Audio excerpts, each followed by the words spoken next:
అదే RTV app వార్తల్ని క్షణాల్లో చదివే అవకాశం ఉంటుంది. ఒక న్యూస్ పేపర్, ఒక టెలివిజన్ ఛానల్ మీ చేతుల్లో ఎప్పుడూ ఉంటాయి.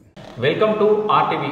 మార్చి 18వ తేదీ నుండి ఏప్రిల్ 2వ తేదీ వరకు కూడా 10వ తరగతి పరీక్షలు కూడా కొనసాగుతున్నాయి. ఈ క్రమంలో కూడా అన్ని ఏర్పాట్లు పూర్తి చేశామని నల్గొండ జిల్లా విద్యాధికారి భిక్షపతి తెలిపారు. ప్రస్తుతం మనతోటి ఆ అధికారి గారు ఉన్నారు. సార్ తెలుసుకునే ప్రయత్నం చేద్దాం.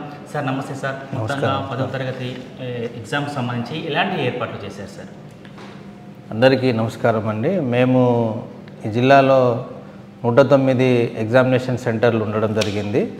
అదేవిధంగా 19,302 విద్యార్థులు అపీరెన్స్ అవుతున్నారు.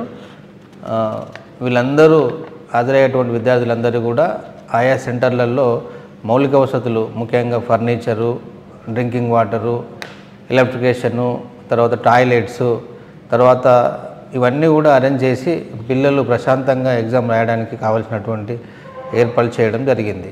అదేవిధంగా అన్ని సెంటర్లలో కూడా సీసీ కెమెరాలు పెట్టి వాటి పర్యవేక్షణలో ఎగ్జామ్ సంబంధించినటువంటి యాక్టివిటీ జరిగే విధంగా చేయడం జరిగింది. నల్గొండ జిల్లాకు సంబంధించి టోటల్గా ఎన్ని పరీక్షా కేంద్రాలు ఏర్పాటు చేశారు సార్? ఈ ఎగ్జామ్కి ఎంతమంది విద్యార్థులు పరీక్షకు హాజరు కాబోతున్నారు? నల్గొండ జిల్లాలో 109 ఎగ్జామినేషన్ సెంటర్లు ఉన్నవి. అందులో 19,302 విద్యార్థులు ఎగ్జామ్కి హాజరు అవుతున్నారు. వాళ్ళకు సంబంధించినటువంటి హాజరయ్యేటువంటి వాళ్ళందరూ కూడా ఈ నెల 18 మార్చి 18 నుంచి ఏప్రిల్ 2 వరకు ఎగ్జామినేషన్ నిర్వహించేటువంటి కార్యక్రమంలో మరి ముఖ్యంగా విద్యార్థులందరూ కూడా గమనిక, మనకు 7 పేపర్లు ఉంటున్నవి. అందులో అన్ని టైమింగ్స్ ప్రకారం చూస్తే 9:30 నిమిషాల నుంచి 12:30 వరకు ఉంటుంది.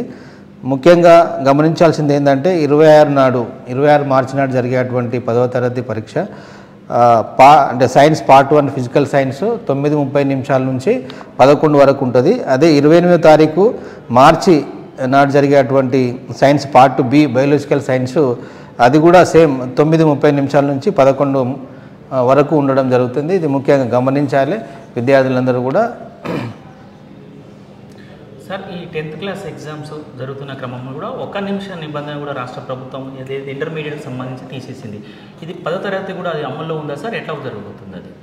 ముందుగా ముఖ్యంగా ఏంటంటే విద్యార్థులు గమనించాల్సింది ఏంటంటే ఎగ్జామినేషన్ సెంటర్కి 40 నిమిషాల ముందే చేరుకోవాలి. చేరుకున్నట్లయితే మనకు ఒక మంచి ప్రశాంత వాతావరణంలో ఎగ్జామ్ రాయడానికి ఆస్కారం ఉంటుంది. కాబట్టి అదేవిధంగా మరి విద్యాశాఖ కూడా ఒక 9:30 తర్వాత కూడా ఒక 5 నిమిషాలు సడలించడం జరిగింది. ఆ 5 నిమిషాలు అనేది పూర్తి స్థాయిలో అంటే మనము ఇచ్చే క్రమంలో 5 నిమిషాల వరకు వాళ్ళకు విద్యార్థులకి ఇవ్వడం జరిగింది. సార్, ముఖ్యంగా ఏదైతే ప్రభుత్వ పాఠశాలలు ఉన్నాయి, ప్రభుత్వ పాఠశాలలో 10వ తరగతి ఉత్తీర్ణత ఎక్కువ శాతం తీసుకురావడానికి ఎలాంటి చర్యలు తీసుకున్నారు సార్? మరి మేము ఈ అకాడమిక్ ఇయర్ స్టార్ట్ అయినప్పటి నుంచి 10వ తరగతి విద్యార్థులకి రెగ్యులర్ క్లాసెస్తో పాటు నవంబరు 1 నుంచి ఉదయము స్పెషల్ క్లాసెస్ రన్ చేయడం జరుగుతుంది. జనవరి 1 నుంచి ఈవినింగ్ క్లాసెస్ కండక్ట్ చేసి మరి ఎవరైతే విద్యార్థులు సబ్జెక్ట్ పరంగా ఇబ్బందుల్లో ఉన్నారో వాళ్ళందరినీ కూడా గ్రూపులుగా చేసి ఉపాధ్యాయులకు అడాప్షన్ ఇవ్వడం జరిగింది. వాళ్ళందరూ కూడా విద్యార్థులు మంచి రిజల్ట్ సాధించడం కోసము సబ్జెక్టు వారీగా ఉపాధ్యాయులందరూ కూడా ఒక స్పెషల్ క్లాసెస్, అదేవిధంగా స్టడీ అవర్స్, అదేవిధంగా మాకు విద్యాశాఖ సమగ్ర శిక్ష పంపించినటువంటి అభ్యాస దీపికలు కూడా సద్వినియోగం చేసే విధంగా మంచి ఫలితాలు వచ్చే విధంగా వాళ్ళను మోటివేషన్ చేయడం జరిగింది. గత సంవత్సరంలో కూడా 10th క్లాసు గవర్నమెంట్ స్కూల్లో ఉత్తీర్ణత శాతం కన్నా ఈ సంవత్సరం ఉత్తీర్ణ శాతం ఎక్కువ ఉంటుందని మీరు భావిస్తున్నారా సార్? తప్పకుండా అండి. మనకు గతంలో అంతకుముందు లాస్ట్ ఇయర్ మనకు 93% ఉండే, పోయిన సంవత్సరము 90% ఉండే. ఈ సంవత్సరం కూడా దాదాపు మంచి ఫలితాలు వచ్చే విధంగా 95+ అట్లా వచ్చే విధంగా దాదాపు ప్రయత్నం చేయడం జరుగుతుంది. ముఖ్యంగా ఇంకేంటంటే 100% రావడానికి కూడా కృషి చేస్తున్నాము. అందులో భాగంగానే ఇవన్నీ ఈ క్లాసెస్ ప్రత్యేక తరగతులు, తర్వాత పిల్లలకు అభ్యాస దీపికలు, అదేవిధంగా సబ్జెక్ట్ పరమైనటువంటి డౌట్స్ను క్లారిఫై చేయడము, అదేవిధంగా రెమెడియల్ క్లాసెస్ తీసుకోవడము, అదేవిధంగా మనం విద్యార్థులకు ఒక మంచి టెస్టులు కండక్ట్ చేయడము, తద్వారా వాళ్ళు మంచి ఇంప్రూవ్మెంట్ సాధించడానికి, అందరూ ఉత్తీర్ణత సాధించి 100% రిజల్ట్ తీసుకురావడానికి ప్రయత్నం చేస్తున్నామండి. ప్రైవేటు పాఠశాలకు సంబంధించి హాల్ టికెట్లు ఇచ్చే క్రమంలో కూడా ఏదైతే యాజమాన్యం కూడా విద్యార్థుల తల్లిదండ్రులను కొద్దిగా ఇబ్బంది పెడుతుంది అనేది కూడా అక్కడక్కడ వార్తలు వస్తున్నాయి సార్. వాళ్ళకి ఎలాంటి సూచనలు ఇచ్చారు, ఎట్లాంటి చర్యలు తీసుకుంటున్నారు? మన నల్గొండ జిల్లాలో ఉన్నటువంటి ప్రైవేటు యాజమాన్యాలకు ముఖ్యంగా అందరికీ విజ్ఞప్తి అండి. హాల్ టికెట్ అనేది తప్పకుండా అందరికీ ఇచ్చినట్లయితే పిల్లలు మానసికంగా ఇబ్బందులు ఎదుర్కోరు. మనము ఇచ్చే క్రమంలో పిల్లలను ఏ విధంగా ఇబ్బంది పెట్టకూడదు. ఏదన్నా ఉంటే పేరెంట్స్ తోటి మాట్లాడి తద్వారా వాళ్ళకు ఆ పిల్లలను ఇబ్బంది పెట్టకుండా చూడాలి. దానివల్ల ఏమవుతుందంటే పిల్లలను ఈ హాల్ టికెట్ ఇచ్చే క్రమంలో వాళ్ళను అంటే అమౌంట్ అంటే డబ్బులు పే చేయాలి, ఫీజు పే చేయాలి అనేటువంటి కారణం చూపించకుండా ఇచ్చినట్లయితే మనము తర్వాతనైనా ఆ విషయంలో పేరెంట్స్ తోటి మాట్లాడడానికి అవకాశం ఉంటుంది. అందరూ కూడా దయచేసి ఎక్కడ కూడా హాల్ టికెట్లు ఆపకూడదు. విద్యార్థులకు వాళ్ళందరూ కూడా ఇచ్చి సక్సెస్ఫుల్గా ఎగ్జామినేషన్ అటెండ్ అయ్యేలాగా సహకరించాల్సిన కోరుతున్నాం. విద్యార్థులు పరీక్ష రాసిన క్రమంలో రాయడానికి ఎలాంటి భయపడకుండా వాళ్ళకు ఎలాంటి అవగాహన కల్పిస్తున్నారు? తల్లిదండ్రులకు ముఖ్యంగా మీరు ఇచ్చే సూచన ఏంటి సార్? తల్లిదండ్రులకు, విద్యార్థులకు, ముఖ్యంగా ఎగ్జామినేషన్ అటెండ్ అయ్యేటువంటి విద్యార్థులకు శుభాకాంక్షలు. ఈ సంవత్సరము మంచి రిజల్ట్ వచ్చే విధంగా మంచి వాతావరణము మన ఎగ్జామినేషన్ సెంటర్లు కల్పించడము, మంచిగా రాసే క్రమంలో మీరు ఎలాంటి భయాందోళనకు గురి కాకూడదు, మంచి ధైర్యంతో ఎగ్జామ్ రాసే విధంగా ఉండాలి. అందుకే ముఖ్యంగా ఏంటంటే ఎగ్జామినేషన్ సెంటర్కి 40 నిమిషాల ముందు వచ్చే విధంగా, దాంతోపాటు ఎగ్జామినేషన్ సంబంధించినటువంటి ప్యాడు, అదేవిధంగా పెన్నులు, బ్లూ పెన్ను, బ్లాక్ పెన్ను మరియు హాల్ టికెట్ తెచ్చుకునే విధంగా మీరు ఉండాలి.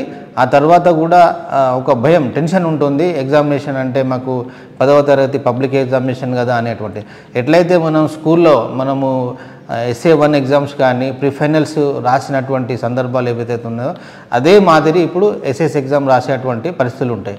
కాబట్టి ఏ విధమైనటువంటి భయాందోళనకు గురి కాకుండా ఎగ్జామ్స్ ప్రశాంతంగా రాయడానికి కావాల్సినటువంటి పరిస్థితులు విద్యార్థులు కల్పించడం జరిగింది.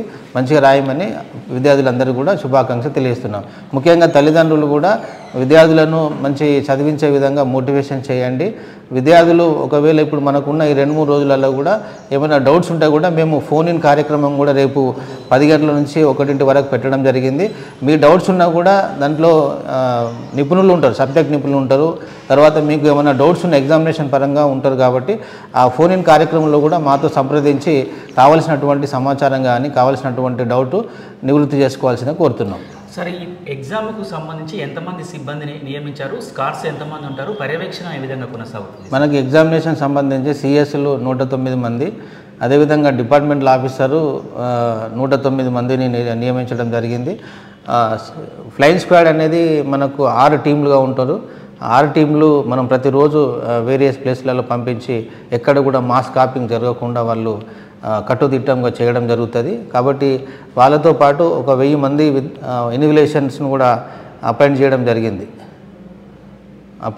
జరిగింది. అంతేకాకుండా మన సిటీ స్క్వాడ్ కూడా 109 మందిని కూడా వేయడం జరిగింది. ప్రధానంగా ఈ ఎగ్జామినేషన్కు అటెండ్ అయ్యేటువంటి సిబ్బంది కానీ ఇతరులు ఎవరు కూడా మొబైల్ ఫోన్ కానీ ఎలక్ట్రానిక్ గాడ్జెట్స్ కానీ ఉపయోగించకూడదు, తీసుకురాకూడదు. తీసుకొస్తే మాత్రం శాఖపరమైన చర్యలతో పాటు చట్టపరమైన చర్యలు తీసుకోవడం జరుగుతుంది. అదేవిధంగా ఎగ్జామినేషన్ సెంటర్ చుట్టూ 144 సెక్షన్ విధించడం జరిగింది. అంతేకాకుండా ఎగ్జామినేషన్ చుట్టూ ఉన్నటువంటి జిరాక్స్ సెంటర్ అన్నీ కూడా బంద్ చేయాల్సిందిగా కోరడం జరుగుతుంది. ఎక్కడ కూడా ఏ విధమైనటువంటి అవాంఛనీయ సంఘటన జరగకుండా తగు జాగ్రత్తలు తీసుకునే విధంగా మా ఎంఈఓలకి, అదేవిధంగా పెద్దలు కలెక్టర్ గారు కింది స్థాయి సిబ్బందిని ఆదేశించిన క్రమంలో మరి ముఖ్యంగా ఎంఈఓలందరూ కూడా అక్కడ ఉన్నటువంటి ఏమైనా అవాంఛనీయ సంఘటన జరిగితే డిఓ గారి నంబరు కానీ అదేవిధంగా ఎంఈఓ నంబరు అక్కడ ఎగ్జామినేషన్ సెంటర్ ముందు పెట్టేటువంటి క్రమంలో ఏ సమస్య ఉన్నా కూడా మాకు తెలియజేసినట్లయితే వెంటనే మేము రెక్టిఫై చేసి ఎగ్జామినేషన్ సాఫీగా ప్రశాంతంగా జరిగే విధంగా తగు చర్యలు తీసుకోవడం జరుగుతుంది.